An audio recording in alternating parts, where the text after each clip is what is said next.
तो नमस्कार प्रणाम स्वागत बा रउआ सबके राइटर आशिक अभिषेक के चैनल पर। और सब बताइए आप सब कैसन बानी। उम्मीद करते रउआ सभी बढ़िया होखब, अच्छा होखब, मस्त होखब, तंदुरुस्त होखब। तो रउआ सबन खातिर लेके आ गइल बानी बिल्कुल दर्दनाक, बिल्कुल ब्लास्ट, बिल्कुल नया कंपोजिशन, पति पत्नी के बिल्कुल हिट मीटर। तो उम्मीद करते रउआ सबके बेहद पसंद आई। अगर एक रउआ बढ़िया म्यूजिक बनवा के बढ़िया से दिल से गायकी कई तनी तो 100% बाकी गाना और मार्केट में ब्लास्ट करी। लेकिन इससे पहले रुआ सबन से एगो बात कहल चाहब कि अगर रुआ गायकी में इंटरेस्ट बा आ गायकी कल चाहत तनी, गायकी रुआ के पसंद बा और रुआ के बढ़िया मीटर नहीं मिलत, बढ़िया से तुकबंदी नहीं मिलत, बढ़िया गाना नहीं मिलत, बढ़िया से रुआ सबके म्यूजिक नहीं मिल पाओ, बढ़िया रिकॉर्डिंग नहीं हो पाओ, तो रुआ अगर हमारा चैनल पर आ गइल तो रुआ सबके निराश भइला के जरूरत नहीं है। काहे से कि रउआ सबन खातिर हम हर एक प्रकार के सॉन्ग लिखी ले, ट्रैक पर होके चाहे नया कंपोजिशन होके, चाहे वो अपना फरमाइश के हिसाब से कोनो भी मैटर लिखवा सकीले। लव सॉन्ग, ऑर्केस्ट्रा सॉन्ग, बेवफाई सॉन्ग, पूर्वी, निर्गुण, भजन, लोकगीत, लयदारी, रंगदारी, रोमांटिक सॉन्ग, सैड सॉन्ग, विवाह गीत, विदाई गीत, चाहे जिला स्पेशल गाना, चाहे वो अपना मनपसंद के कोनो भी मैटर लिखवा सकीले, चाहे म्यूजिक बनवा सकीले, चाहे रिकॉर्डिंग करवा सकीले, वो बिल्कुल उचित चार्ज पर। तो ये से कहल चाहब रउआ सबन से कि रउआ अगर हमारा चैनल पर आ गइल बनी आ चैनल के अभी तक सब्सक्राइब नहीं कैले तो चैनल के सब्सक्राइब कर ली, बेल आइकन प्रेस कर ली, ताकि कोनो वीडियो अपलोड करी तो सबसे पहले नोटिफिकेशन रउआ सबन के मिले। अगर गाना रउआ सबके पसंद आवता, वीडियो अच्छा लगा तो देखो प्यारा सा कमेंट कर दी।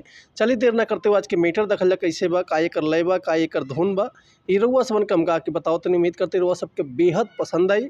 जाड़ा स्पेशल भोजपुरी रोमांटिक सॉन्ग, पति पत्नी के मीटर बा। देखिए एगो औरत अपना पति से कैसे कहतिया, यही जाड़ के महीना में ओकर पति दिल्ली में जाके रहत रहे। देखिए कौना भाव में कैसे कहती अपना पति से कि जाड़ा में भाड़ा पर राखब भातार के, नौकरी करमुअनु दिल्ली हिसार के। हे राजा सुनो कि जाड़ा में भाड़ा पर राखब भातार के, नौकरी करमुअनु दिल्ली हिसार के। गरमात नइखे देह मोर कमरवा से,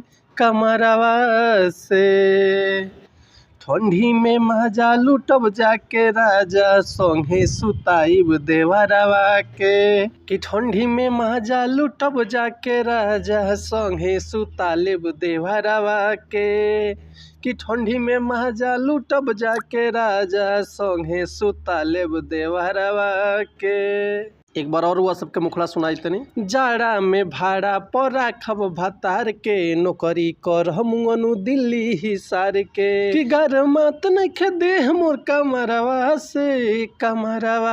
से, ठंडी में मजा लुटब जाके राजा संगे सुताइब देवरवा के। कि ठंडी के मजा लुटब जाके राजा संगे सुतालेब देवरवा के।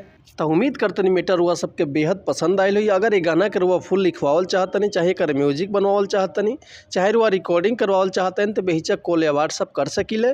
डिस्क्रिप्शन में हमारा कॉन्टैक्ट नंबर बा, व्हाट्सअप नंबर बा। तो रुआ के बिल्कुल उचित चार्ज पर फुल गाना मिल जाए, बढ़िया से बढ़िया म्यूजिक मिल जाए, बढ़िया से बढ़िया रिकॉर्डिंग हो जाए। लेकिन एक और बात रुआ सबसे कहब कि अगर हमारा गाँव में कहीं मिस्टेक होता तो भैया क्षमा चाहतनी। तब मिलत है नेक्स्ट वीडियो में कुछ नया गाना, कुछ नया धुन, कुछ नया कंपोजिशन लेके। तब तक के लिए रुआ सबसे अनुमति चाहतनी। नमस्कार प्रणाम, जय हिंद, जय भारत, जय भोजपुरी समाज, हर हर महादेव, जय शिव शंभु, जय माता दी।